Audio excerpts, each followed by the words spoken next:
ավելի։ Ինչ պաշտոն եք զբաղեցնում թատրոնի օպերայի։ Ես տնօրենի օգնականն եմ։ Տնօրենի ձեր եղբայրն է։ Այո։ Ինչպես է ստացվել, որ տնօրենի ձեր եղբայրն է, դուք դարձել եք օգնական։ Ես միշտ եմ 24 ժամը միշտ իր կողքը։ Լիներ տնօրեն, թե չլիներ տնօրեն, ես միշտ եմ եղել իր կողքը։ Ինչպես է եղել, որ դարձել եք տնօրենի օգնական։ Համենայն դեպս տնօրենի օգնականն եմ ու տնօրենի եւ տնօրենի օգնականի աշխատանքը կարծում եմ ամբողջ թատրոնում կարող եք հետաքրքրվել իմանաք թե ոնց եք աշխատում։ Եղբայրն եմ, դրա համար էլ նախկինում 18 միլիոն էին հարկ տալիս, իսկ հիմա 210 միլիոն։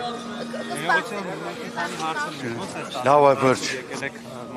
Ես միշտ եմ գալիս։ Միշտ Մասիս եք գալիս։ Լավ էլի։ Արդեն ամեն ինչ ասել եմ։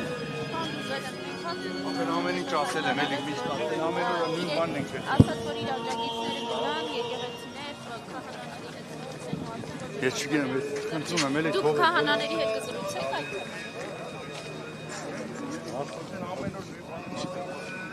Ես նորից եմ կրկնում,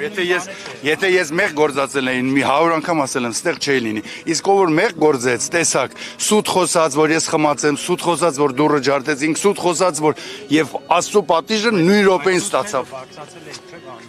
Ինչի վրա։ Այո, եւ դա մեղ չի։ Այո, իրանց կանոնակարգով էլ դա մեղ չի։ Այո, դա կանոնակարգով էլ իրանց մեղ չի, բարձրանալ շիրիմի վրա, որովհետեւ ես չեմ իմացել, այ որ ինքը գիտեր ու բարձրացավ դրա համար Աստծո պատիժը ինձ ստեն չդրեցին։